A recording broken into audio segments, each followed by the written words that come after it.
Hello and welcome everyone, and thank you for joining us today on our student well-being and on-campus support beyond the classroom panel.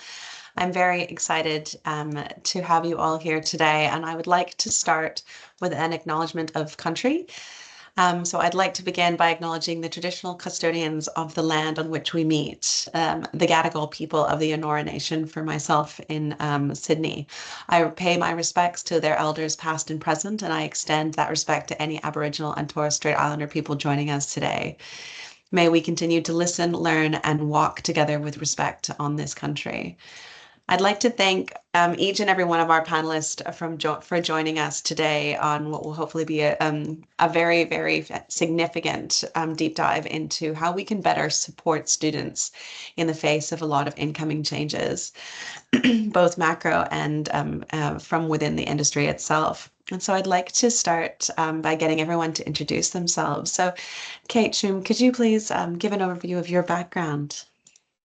Sure. Hi, everyone. My name is Kate Shum, and I am the Product Success Director for Student Experience at Technology One. I spent the last 3 years building a new engagement platform to try and bring together the digital environment for students and better support them throughout their education. Thank you. Kate Anderson. Hi, I'm Kate Anderson. I'm the Senior Assistant Ombudsman for the National Student Ombudsman. So we are the new National Dispute Resolution Complaints Handling body that's been set up following the Universities Accord and the Higher Education Action Plan. So we've been operating since the 1st of February. So thanks for having us. Very pleased to be here. Thanks so much, Kate. You guys have been doing such fantastic work, and Sarah's shared some amazing insights already. Olivia Nichols. Hello, so I'm Olivia Nichols. I work in the counselling service at the University of Technology, Sydney. I sit under counselling, but I actually report to all of our support services. So part of my role is working as a case manager. So basically I see students when things go really wrong. So that's the reactive part of my role. But the other half is project work, which is very proactive. And so I spend a lot of time supervising students in paid programs to support other students. Fantastic. Thank you so much. And Haley Crimmins. Hi everyone, I'm Haley Crimmins. I'm Chief Operating Officer at Ingenuity Partners. At Ingenuity Partners, we're a consulting company and we specialise in strategy and architecture and Salesforce delivery. We've got a lot of experience working, implementing transformational programs in higher education, particularly with UNSW College, Southern Cross University and Navitas, and also K-12 sector with Departments of Education Victoria and New South Wales and Queensland. So my role, I look after our project deliveries. So I'm heavily involved in leading a lot of the project transformational programs in the higher ed sector. Thank you so much, Haley. So this is our fourth panel of the day, and there's been a lot of themes around the challenges that students are facing and a lot of the macro and economic pressures that are hitting students. And so I'm sure that a lot of you guys are seeing some of those challenges day to day and are looking for ways in which to support them. Obviously, we want students to bring diversity and vibrancy and obviously the economic benefits to Australian campuses. And there's a whole play within the government focused around jobs and skills and the broader Albanese government around productivity. And we know that education is one of the foundational parts of productivity, but that's really challenging for students when they're navigating complex academic pressures and isolation, all the housing issues, financial stress, and unfamiliar systems. So we understand the macro conditions, but today we now want to start to explore how institutions can go beyond the classroom and to start to focus on those well-being elements that are really more connected than I think we've ever understood to the outcomes people are trying to drive. And obviously technology is one way in which we enable that, but we want to also talk and not forget about that human-centric way of engagement. So I'd like to start with you, Kate, from Kate Anderson. This is gonna be confusing. Kate A, we'll go with. So obviously with the creation of the National Skills Ombudsman, there's now a clearer mechanism to surface some of those systemic issues. And I know that Sarah had mentioned something like 41% of all the complaints you'd received were related to back office issues. But where do you see the greatest misalignment between institutional policy and the lived experiences of students? Thanks, Chelsea. Yeah, well, as I said, the NSO has been set up as the national body to deal with complaints about the actions of higher education providers from the 1st of February this year. So we're up at about 130 days or so of operations, and our data set now, I think our insights and what we can say about what's going on in the sector are growing. In our first 4 months of operation, we've had about 1,400 contacts from higher education students. So we're absolutely beginning to see sort of some trends in the nature of the complaints that are being brought to our attention, which, you know, suggests that there might just be some common areas where the policies of the higher education providers are either not particularly aligned with the lived experience of students, or otherwise, you know, the policies are well designed and they're just simply not being complied with. As you just said, the largest portion of our complaints that we've seen at the NSO so far, and it's about 24% now, is related to course administration issues. So for us, the category of complaints there, for example, would relate to things like application and admission processes, certification and graduation, recognition of prior learning, and one that's particularly interesting is around special consideration. What I'd say there are the pain points in dealing with these administration issues can absolutely be at the heart of student experience and wellbeing. They're issues that can be easily informed through student voice, and they can be improved really easily so that there's a more individual needs lens applied to the way that universities are dealing with them. So I suppose as an ombudsman, what we're looking at is not, as I said, it's not just whether there is a policy that's been complied with or not. We're really looking at sort of a fair and rights-based approach, and it's about whether the policies have got flexibility to be able to engender an understanding of who the students are and what do their lives look like at the moment. So, you know, I can give you a couple of examples of complaints that we've dealt with to date, where I'd argue that, you know, a fair and rights-based approach would have required an institution to consider the individual at the centre of the complaint a little bit more sensitively. So, you know, in one instance recently, we've had a student approach us after they'd been excluded from a course due to their attendance record. This student advised us that their attendance had been impacted because they were in the process of leaving a relationship that involved family violence. Using one of the early resolution powers that the NSO has got, and we're really lucky that we do have quite a range of powers that we can use, we were able to ask, you know, bring this matter to the particular institution's attention and just ask them to have a look at it again, but with the particular nature of the student in the forefront of their mind. Once we had done that, the university did acknowledge that the student's circumstances were unique, and they helped her to apply for a late withdrawal and conditionally enrolled her, which allowed her to return back to studying when she was ready to and when her life circumstances allowed it. In another situation, we heard from a student that failed a course and applied for removal from that course for mental health considerations. Again, the university didn't approve the initial request, and they subsequently even dismissed an appeal about it. The student had in fact provided their higher education institution multiple documents that were supporting their application, but those documents were simply rejected because they didn't meet the university's requirements. Again, we're in a situation where we were able to facilitate a very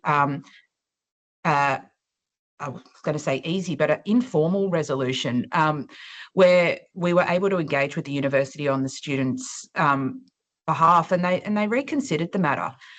What they did was two things: was they reversed their original decision, and equally they had a look at what their documentation and policies said around what sort of evidence would be acceptable in a particular situation. And again, that's allowed that student to maintain a relationship with the higher education institution and get on with the learning that they wanted to be able to do. So, you know, I'd say that many of the complaints we receive involve students who have got complex life circumstances. Their lives are often finely balanced, and it can only take one small thing for them to have major consequences for their ongoing education. So for us, as we're going about our work, we think a fair approach to student support recognises and responds to the challenges they're facing. As you said earlier, Chelsea, the cost of living pressures. We know increased housing and job insecurity, mental health and wellbeing concerns. And even, a step further, goes on to acknowledge that there are certain cohorts of students who have compounding disadvantage or vulnerabilities. So First Nations students with lower socioeconomic backgrounds, we know that those students are at the highest risk of non-completion, and that they need to be at the centre of the policies and procedures that universities and other higher education providers are adopting. So we really just are in a position where I would say that we know that students would benefit from more support, but we know that that support has to be tailored to the individual needs of the students, and that at the centre of all of that, where higher education are designing policies, that they've got to be flexible and responsive to the particular needs of the student that's bringing an issue forward for them to consider. Yeah, absolutely. And it's interesting because someone, Ray Fleming, used the terms in other more consumer focused sectors called almost like the dollarization of the customer, and the insights that they have because of that. And it may be a dirty word, but I think it's absolutely something that needs to be more of a focus for the post-secondary or tertiary segment, because we know that students have all of those incoming risk factors. We understand those when they come in. We ask a lot of that information, but then we don't build the structure around them to support them. And we also don't take into account that a lot of the data that we have about students is theirs. It's their personal data. I mean, sorry, I'm going to, Olivia, I'm going to ask you now, you're sitting there at the forefront of with these students, and you see the silos, I am sure, in real time, and the impact that has on students if they're advising you or you're advising them, and then they're going to other parts of the institution. If that's not seamless, it can cause a lot of challenges that then end up in Kate's bucket. Yeah, definitely. And look, just to extend on what Kate said, I couldn't agree more. And I'd even go further to say that I guess maybe I'm a bit biased because of the work I do, but every student has a complex situation. And even those that don't are one step away from being in a very complex situation. And I feel like I have to remind students that, to be able to keep up with their studies is a privilege reserved for those that have all their other needs met. So it's a challenge they face, having all their other needs met so they can fully attend to their studies. And the question that was posed to me is like, how can we be more proactive about student wellbeing and less reactive? I have a dream, and I would love to see some means of tracking the student journey that incorporates all parts of that journey holistically, right from the administrative processes to the work they complete to the moments where issues in their personal lives will be impacting their studies or could impact their studies. And because otherwise all the areas of the uni are so siloed. And so what one area we'll see is that they haven't completed administrative tasks. And another area we'll see they haven't completed work. And another area we'll see that they have come to campus and been unsafe. And so what would be nice if there was a seamless way to integrate all those moments and automate it so that the moment the student received an offer and accepted an offer, enrolled in classes, every time something came up that might be a concern, for example, you've missed a tutorial 2 times in a row, that then the student was alerted and said, we've noticed that you've missed this. This would be the time that you may need to do ABC, and these are the people that you need to speak to. Would you like to do that? And if the student said yes, then another prompt would come up saying, do you consent to that service? Reaching out to you directly, and that way it was still the student's prerogative what they did and didn't engage with. But they had those prompts that said, there are all these things that you have to keep up with that you need to do. And if you haven't, this is the time for you to connect with this service or this faculty member or this administrative person. And I'd love for there to be a seamless way for all the different areas that you need to liaise seamlessly and to have the full picture. So when a student comes to counselling, I would like for us to have, a really in-depth knowledge of their academic experience and their administrative experience, because it's all well and good for me to be concerned with their housing situation and their mental health, but if I haven't then seen that they're also failing all of their studies, it won't be long before they're no longer a student, and then the help I'm providing is irrelevant. So yeah, a way that tracks the student journey and is really proactive about saying, hey, this could be an issue. This is what you could do. Would you like to? Consent both ways. Yeah, that's what I would love to see. Absolutely. And it is so complex, and the environments are so complex, and most institutions have hundreds of systems that are all communicating in various ways, and it needs to be anchored in something. And I'm very excited to say that this is why MCDS and Technology want to partner up to try, and not all of it, but a good chunk of it. So to that point, Kate S., you work a lot around obviously these exact challenges in institutions. So how are you guys responding to create a more connected and responsive ecosystem? Yeah, I mean, as Olivia was talking, I was like, that's exactly what we've done. So we've spent the last couple of years really, I mean, our focus has been on giving the students a single point of focus so that they can have a bit more autonomy and control over their journeys throughout their education. But the flip side of that is that staff can also have that single view as well. So, you know, we start with the easy to get systems. We bring together the student management system, which we already have data from, and then your LMS and your timetable. So at least there's a clear picture. And now we're starting to unpack the next level, which is kind of CRMs, because most universities have multiple different ticket logging systems. But the data integration part is actually probably one of the simpler parts of it. And we have a nice clean system, and you can bring the data in the elements sort of line up, which is why we're working with MortarCAPS. Then you can really unlock all of that stuff. So thinking about, what is the analytics? What are these other touch points we can see that a student is engaging? So, you know, they haven't been using their payment card on campus, or they haven't been swiping in to use the doors. They haven't been attending class or LMS login. So there's all of these other things that aren't just saying, yes, I've attended class and yes, I've handed in my assignment, that we can then use to say, or like sentiment analysis is another great one. When they're raising tickets, you can start to see trends and patterns in the types of language that they're using that shows, you know, escalating concern and worry.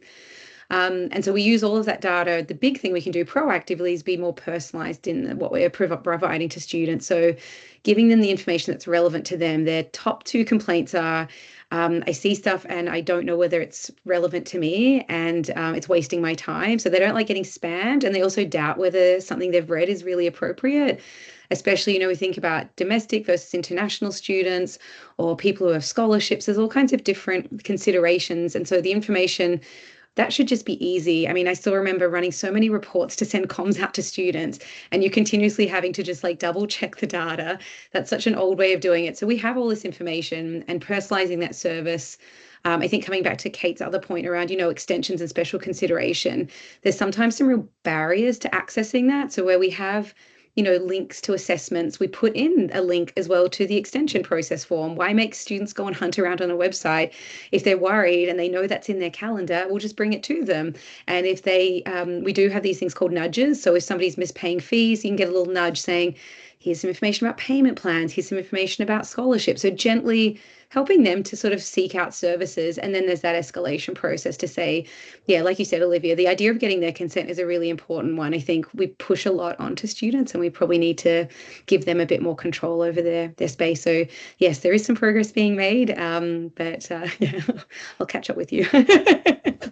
It's such a complicated environment, and I think we don't understand ourselves the complexity of working in the ecosystem and having worked in the ecosystem for decades. So how do we expect students to be able to navigate this, especially when you add in the complexity of first and family or international student?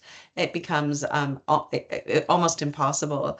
But, you know, we have all these great ideas, and there's been lots of pedagogy around this for decades, but it's still difficult for the rubber to hit the road in most of these organizations because they're very complex transformations at the core of it. And so, Haley, you have a ton of experience in very large, complex matrix organizations and trying to actually realize these things. So from a very practical standpoint, what are the challenges? And then how do you go about translating that strategy into a student-centric delivery? Sure thing. Thanks, Chelsea. Yeah, so one of the biggest challenges we see across the sector is the disconnect between how internal systems are designed and built based more on their admin and operations teams, which is creating the silos that everyone's been talking about, rather than focusing on the actual end-to-end student journey and all the touch points across the journey. So we see this all the time across all the institutions that we work with, and it creates a fragmentation. So students are repeating themselves and giving the same information continuously throughout their journey. And then the support teams are not getting the visibility across the different touch points as well. So that's where it's creating the risks that aren't being they're unnoticed until it's too late. So not having systems talking to each other, not having the data flow between the system creates these silos as well. So those students that are from diverse and vulnerable backgrounds, they're the ones falling through the cracks. And so even though the institutions may be investing in creating new portals and platforms, not having that data coming through is really key and integral to make sure that the teams are getting the real-time insights and that no students are being left behind there. So what we tend to do with our projects when we're kicking off is that we do map out the entire student journey. So we create a huge matrix, a journey on a page, and we have it going through all the different touch points from research and apply all the way through to graduation. And we overlay through the processes across all the different touch points, what the systems they're currently using through the different touch points, and also all the people that are involved. And you can start to see the complexity that's involved across the board, but that's where the real transformation can begin, because it's giving you that current state, the complexity, the pain points, the interactions that you can start to design off the back of.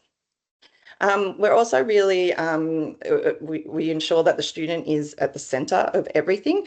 So making sure that you've got all that data in there in that central spot. So then you can start to do those real-time alerts, Olivia, that you're talking about that you'd like to have. And so you're automatically alerting people for lack of attendance, missed assessments, or sudden drop in engagement. So you're catching those things early and you can start to build that. Again, it's really critical to have all that information in a single system so you can start to build that analytics off the top of it. And teachers and student services, they shouldn't be having to spend hours reconciling information in spreadsheets and finding that data across different teams. It should be all real time so that you're focusing on the students and not administrating systems. So yeah, recommendation, highly bring the students in at the beginning, mapping out that whole end-to-end journey. It's complex, but it's really good insight to get you to start to design those systems with the student at the centre. Thank you, Hayley. I'm going to ask you all a question now, and it's a little bit outside of specifically this, but if we're talking about the challenges that we see exist in today with more of your almost traditional student, as we've been talking across all the other panels around the incoming changes and the move towards probably more lifelong learning, that dip in, dip out, dip in, dip out, and what that would potentially look like in the next, you can't even say 5 years now, it's probably 2 to 3. What are the challenges that you see existent in, and is it even more important to have an understanding holistically of the individual, and how much of that data do they own themselves as they move that between various institutions? So if I was to have this conversation with you 2.5 years from now, what are the challenges that you think we'll be facing then? Olivia, I'm going to ask with you first. I'm not sure I'm the best person to put this question to, because I feel like I don't want to say we're behind when it comes to data management, but I feel like I'm working far more on the ground with students and with students that are helping other students. So I can't foresee what that would result in, and I'd be hesitant to say. But to clarify, do you mean in terms of what concerns you'd have about us collecting that data and sort of amalgamating that data and what that possible downsides of that? Is that what you meant? Yeah, and just the difference in the changes that you'll see as students come in, and they're coming in more frequently. And they're of a different demographic. They might be older or more mature age. Like we know statistically women, and I say this as one of them who'd like to do it, 40 to 49 are very unlikely to complete their program. They're probably one of the lowest likely to complete. And so if you imagine that cohort, but at a grander scale, we need to educate 1 billion learners in the next 5 years. What does that mean? It means a seismic change, and that will have a big impact on what you do every day.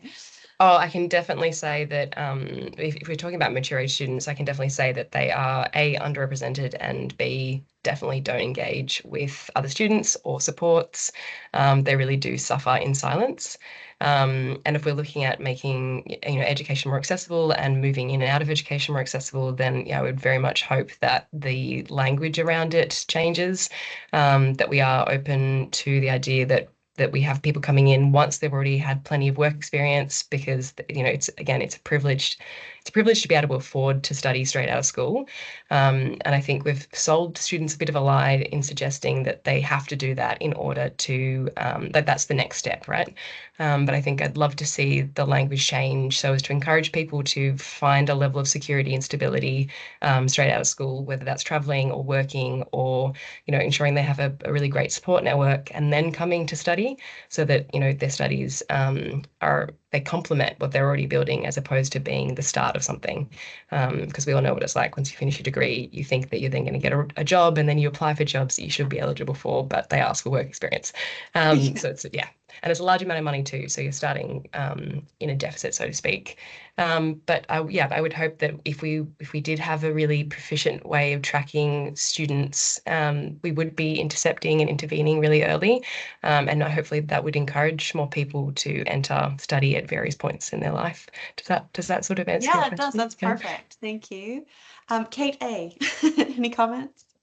Yeah, no, I was just thinking, you sort of around the question of who owns what information, and the absolute benefits that we all see of joined up data systems and absolutely CRMs and what have you, but also something that we've been really conscious of in setting up the NSO and sort of our genesis is needing to respond to what we know are the really high levels of gender-based violence in the higher education sector, for example, and just needing to get that balance right between consent. This is data and information that actually belongs to the individual, and how much they want to share is absolutely a question for them, despite the insights that we would like to, be able to obtain for the benefit more broadly. But it's trying to get that balance right between their own consent, but also enabling systems where information is shared, but it doesn't need to be shared over and over and over again for every touch point within one institution, or to your point, Chelsea, if you are dipping in and out of different institutions or coming back to learning, or whatever that journey looks like, it's really important to try and get that balance right, that all of these systems and processes are enablers as opposed to constraints on a particular individual's journey. So I'm not sure that that's not an answer, but I think it's there's a range of competing influences here that we need to really need to engage with. And I think more broadly, the answer to how you do that is always by putting the student at the centre and allowing them to help drive the systems and processes. I just can't see a way where any of these systems are going to get better without that student-centric design model, and being really conscious about which students we're putting at the centre of design work. And it's, as I say earlier, we've got a whole heap of data about who the individuals are, or the different cohorts are, who are less likely to complete their studies, who we need to be attracting to higher education in order to be able to hit the broader economic and productivity needs of the Australian economy. So we really need to be thinking about how you get that broad range of voices right at the beginning, right at the centre, as we're designing the systems and processes that are going to take us forward. Yeah. Can I add to that as well? Just so you made me think of something, Kate. I would really hope that if we were implementing something like this, that it would be a constant opt-in process in terms of students from the get-go opt into, not just opt into all of it, but can opt into very specific parts, like very specific offers, and that they were constantly asked about their ongoing consent, and if they wanted us to retain that option, or if they wanted to expunge that option, or if they wanted to rescind certain levels of access. I think that would be great, because we do have our own set retention periods, right? But it would be great if those prompts were they were for the student to decide when and how and what, and write down to yes, I agree to this person liaising with this person, but if they do, it has to be de-identified, or if my information is going to be used, it has to be de-identified. I suppose that would be ideal. Maybe not best for us, but best for the student. Absolutely. I think that's critical, putting the power back into the individual's hands as much as possible. Absolutely, that's critical moving forward. Go ahead, Kate, you came up. Yeah, unmuting. Yeah, I think there's going to be a few things we'll need to enable this increased student mobility, because we've seen some great progress with the work done in My Equals across, higher education, for students to be able to share the qualification details, which means that it's easier for them to, again, share that information in a controlled way, not have to repeatedly put the same data into systems. There's some great opportunities there for exemptions and credits. And as we move into a more sort of flexible curriculum model, where it's not somebody coming and studying for a 4-year degree and doing a very standardized thing, they'll be, dropping in and out. They might do a couple of competencies, and it might be, the TAFE system's really well set up for that. You can do short, sharp pieces of upskilling rather than doing these really long theoretical things, a lot more practical, hands-on, I think more work integrated learning. So ways for students to track their journey across multiple organizations. Yeah, it's really going to be critical to that, because I think, the government's done a lot to do that. Universities do a lot to bring these things together, but they're just going to demand more flexibility as we move on. It's not going to be, I spend my whole life with one place. And, with online teaching and flexible delivery, you can study anywhere. It's not like you're even just looking within your state or within your city anymore. You might pick up something that's delivered on the other side of the country and you think, oh, that's a really good match for me. That's fantastic, which is also fantastic for, women and carers and caregivers to have that opportunity to study at a time and a place that's convenient for them. I think that's the only way we're going to hit these targets. Otherwise, if it's all classroom based, long degrees, we're just, it's not suitable for everyone in the modern world. So a lot of changes still to come. Yeah, absolutely. Hayley, any thoughts? Yeah, just to add to that is just around making sure that we're setting ourselves up for this, because obviously integrations is going to be really critical for that, creating the common data model where MCDS becomes really critical as well. And I think just building these on platforms that are agile as well, because the students' needs are going to change over time and something else will come up. We want to do something different again. So just giving ourselves that flexibility to make sure setting ourselves up for future growth and change as well. Yeah, absolutely. So I have a question again to all of you. Obviously, we all accept that well-being and equity and support is foundational. It's not a bolt-on, and I think increasingly it's going to become even more important as the generations that come through are now demanding it in a way that generations before them haven't. So what do you individually think it will take to build that student support model, which is proactive and personalized and equitable by design? And what should we stop doing, and potentially do differently? I'm going to start with you, Kate A, because I think you guys have a lot of insights into the stop. Yeah, well, yes. And I suppose I'd start with, feedback's a gift. And, a really good source of feedback is your complaints. So I think it's a really foundational thing, but something that is quite overlooked is, what is your complaints data telling you about where the pain points are, and who's actually getting any visibility on that holistic piece? We know universities and higher education providers are very decentralized, devolved setups. So where is it that we are pulling together information about what's going wrong in that faculty or that school or that process, so that there's actually a holistic view that's gained, but also that holistic view is being considered at the right level of the institution? Really making sure that your complaints data becomes part of your broader governance model and informs what is happening at those levels. And I'd say that that's probably an next step of evolution that we're not actually seeing everywhere at the moment is, how can you harness those insights and get proactive with them?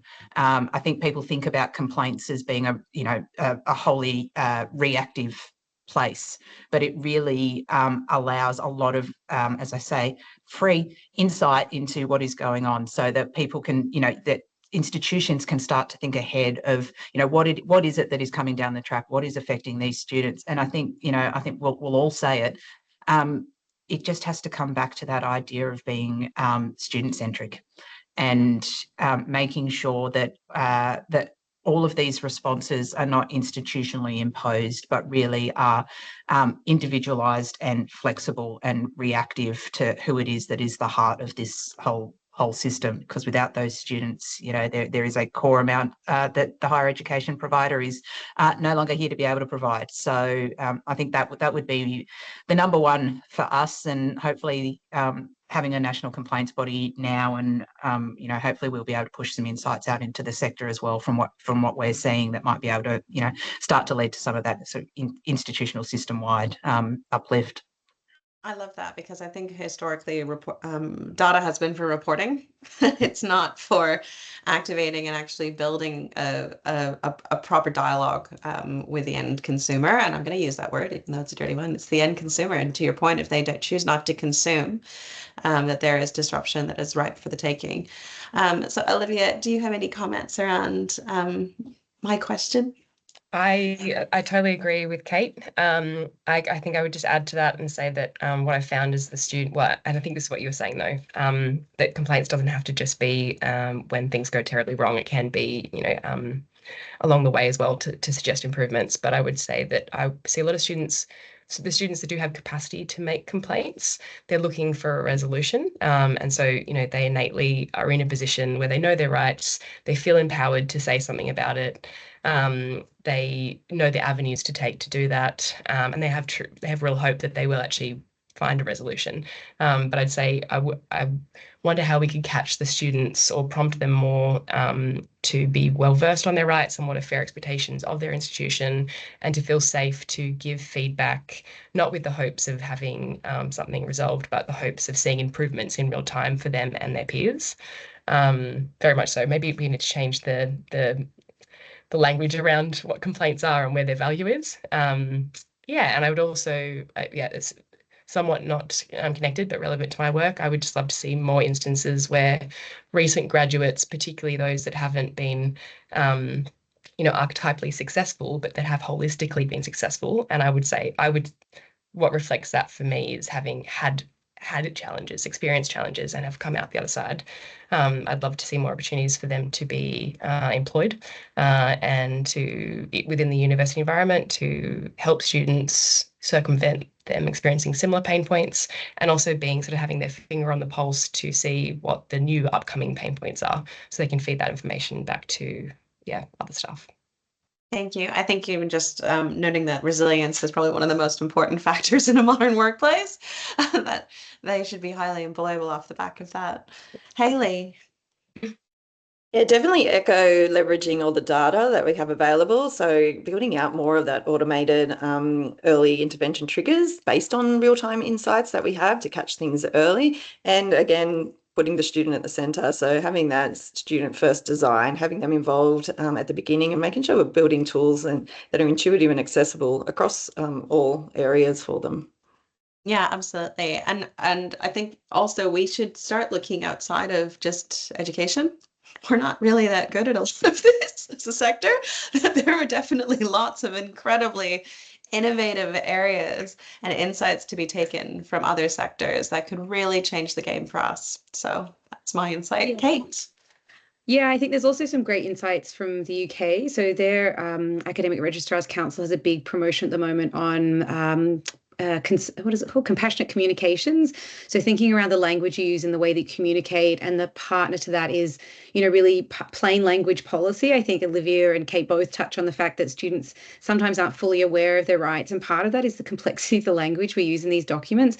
So there's some really practical things that can be done much more quickly. Universities are these big organizations and TAFEs that have been around for a long time and have these very long, complex documents. But if you think about a student, and if you really wrote a policy with them in mind in a way that they could clearly understand and broke it down, then there wouldn't be so much confusion about their rights. You could more accurately apply them. They could complain and advocate for themselves more appropriately. So there's the policy part, and then the compassionate comms is just a really, you know, thinking about the way you write to students when they're debtors, when they're missing things out. You don't have to be awful about it. You can be gentle in your language. And there's the idea of actually caring about students. It's more than just a duty of care. It's actually being warm and friendly in the way that you speak to people, the way that you would to a friend or a colleague. So I think there's some barriers in education that are sort of historical, and there's a great opportunity for us to try and rethink every aspect of that. But communications is such a basic one that we can all implement in our daily interactions with students. So it's something I'm really focused on. Yeah, absolutely. And non-ironically, one of the soft skills that we want to try and dig out through the National Skills Taxonomy as a critical one. I'm now going to start by thanking all of the panelists for your incredibly insightful comments on this panel today, and invite the audience if they have any questions, and to also let everyone know that we will be obviously posting this online to be shared with anyone else that you'd like to share it with.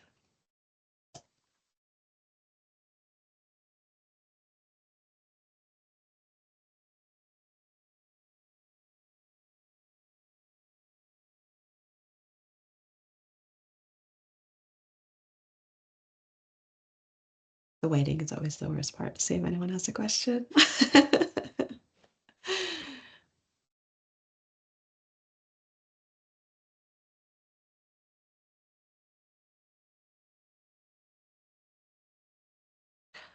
All right. Well, I'm going to thank everyone so much for your attendance today, and our panelists again for your time. And we look forward to the next one, hopefully in person. Thank you all again. Thanks for having us. Thanks very much. Thank you so much for having us. Bye. Okay. Bye.